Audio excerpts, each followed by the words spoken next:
না, নাহিদের কথা বলার আগে আমি একটু তাসকিনের কথা বলবো। আসলে তাসকিন স্টার্টটা দিয়েছিল, যেভাবে টির পরে এসে বোলিং শুরু করেছে, ওই 4-5 ওভার স্পেলটা আসলে মোমেন্টামটা আমার দিয়েছে, ফলোড বাই নাহিদ রানা।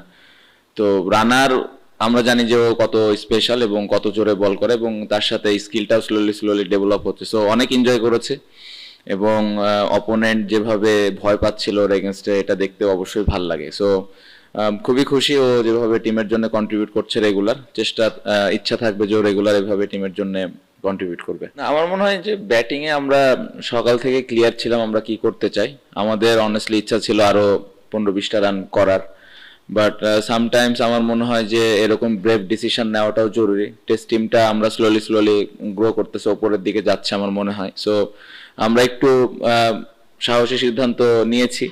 না, বোথ আমার মনে হয় ওই সময়টা খেলা একদম 50-50 ছিল, ওদেরও জেতার একটা সম্ভাবনা তৈরি হয়েছিল।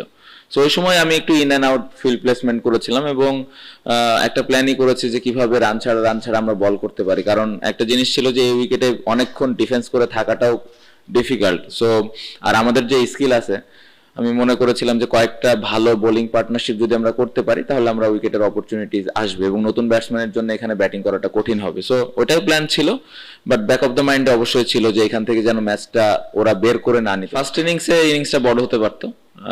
যেভাবে আমি ব্যাটিং করছিলাম, উইকেটটা অনেক চ্যালেঞ্জ ছিল, স্পেশালি প্রথম 2-3 ঘন্টা অনেক চ্যালেঞ্জ ছিল। সো তারপরে আমার মনে হয় যে ইনিংসটা একটু বড় হতে পারতো। সেকেন্ড ইনিংসে আমি বলবো যে আমি যেভাবে ব্যাটিং করতে চেয়েছি করতে পেরেছি। এগেন ডে 3 ডে 4 এর উইকেটটা ডিফিকাল্ট থাকে, ডে 5 আজকেও ব্যাটিং করলাম। প্রথমত অস্ট্রেলিয়া, ইন্ডিয়া, ইংল্যান্ড এরকম টিম হয় নাই।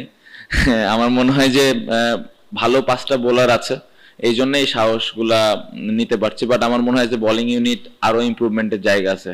এই জায়গাটাতে যদি আরেকটু কনসিস্টেন্ট আমরা হইতে পারি তাহলে এরকম সিদ্ধান্ত আমরা ভবিষ্যতে আরো নিতে পারবো। সো ক্রেডিট দিতে হবে, আস্তে আস্তে ইমপ্রুভ হচ্ছে।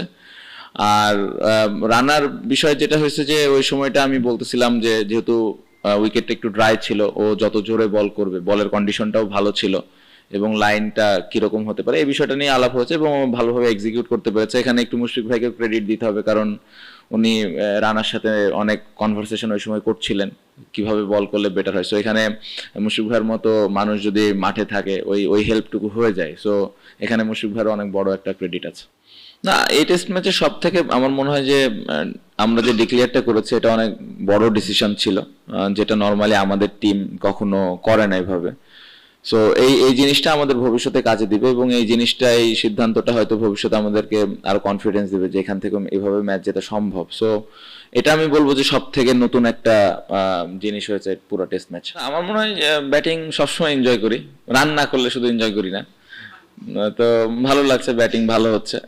ব্যাটিং সবার সাথেই ভালো লাগে, পার্টিকুলার কোনো ব্যক্তির কথা বলতে চাই না। আমার মনে হয় মুশফিক ভাই, মমিনুল ভাই, লিটনের সাথে যদিও কম ব্যাটিং করার সুযোগ হয় টেস্ট ক্রিকেটে, সবার সাথে এনজয় করি। সো একটা ভালো দিক। আর টপ অর্ডারদের নিয়ে আমি সত্যি কথা বলতে চিন্তিত না, তাদেরকেও একটু সেটেল হইতে হবে। সাদমান আমার মনে হয় ভালো করছে, জয় কিছুদিন আগে একটা 170 রানের ইনিংস খেলেছে। সো এই 2 ইনিংসে আমি খুব বেশি চিন্তা করতে চাই না। আর কন্ডিশনটাও চ্যালেঞ্জিং ছিল, অপোনেন্টের ভালো পেস অ্যাটাক। সো সব মিলে আমি মনে করি যে কঠিন তাদের জবটা, বাট হ্যাঁ, ওরাও আস্তে আস্তে আমার মনে হয় যে কনসিস্টেন্ট হবে। প্রথমে আপনি যে 2টা নামের কথা বলেছেন, এই নাম আমার সাথে যায় না একদম, মানে মানে মাফ করে দেন আমাকে, এই নাম আসলে হয় না। আমার মনে হয় যে ব্যাটিংটা আমি এনজয় করি। আমি যখন ব্যাটিং করি আমি একজন ব্যাটসম্যান হিসেবে চিন্তা করি ক্যাপ্টেন্সি, টস করা কাজ, ফিল্ড প্লেসমেন্ট করা, বোলিং চেঞ্জেস, এগুলো তো মাঠের ভেতরে। বাট আমি যখন ব্যাটিং করি আমি একজন ব্যাটসম্যান, আমার দায়িত্ব রান করা। সো ওইভাবে আমি চিন্তা করতে পছন্দ করি। ওরা ওদের রেসপন্সিবিলিটিসটা নিয়েছে খুব ভালোভাবেই। আমার মনে হয় এই টেস্ট ম্যাচের সব থেকে ইম্পর্টেন্ট ছিল যে ফার্স্ট ইনিংসে আমরা কিভাবে ওদেরকে অল আউট করতে পারি। সো ফার্স্ট ইনিংসে এই কন্ডিশনে মিরাজ যেভাবে 5 উইকেট নিল, এটা অবশ্যই ওকে ক্রেডিট দিতে হবে, কারণ ওই সময় ও মোমেন্টামটা আমাদেরকে এনে দিয়েছে। ফার্স্ট ইনিংসে আপনি যদি দেখেন পেস বোলার ওই রকম অত ভালো বল করে নাই। সো ওকে ক্রেডিট এখানে দিতেই হবে যে ও টিমের জন্য এরকম একটা পারফরমেন্স ওই ফার্স্ট ইনিংসে করেছে। এবং আমরা সবসময় একটা জিনিস ডিসকাস করি যে বোলিং পার্টনারশিপ। সো এই জায়গাটাতে আমার মনে হয় যে তাসকিন এবং মিরাজ ফার্স্ট ইনিংসে ওই সময়টা খুব ভালো করেছে। সেকেন্ড ইনিংসেও তাইজুল ভাই, তাসকিন, রানা, মিরাজ এরা সবাই ওই বোলিং পার্টনারশিপটা নিয়ে চিন্তা করেছে। সো আমার মনে হয় যে তাদেরকে ক্রেডিট দিতে হবে তার পুরা টেস্ট ম্যাচে যেভাবে বোলিং করেছে।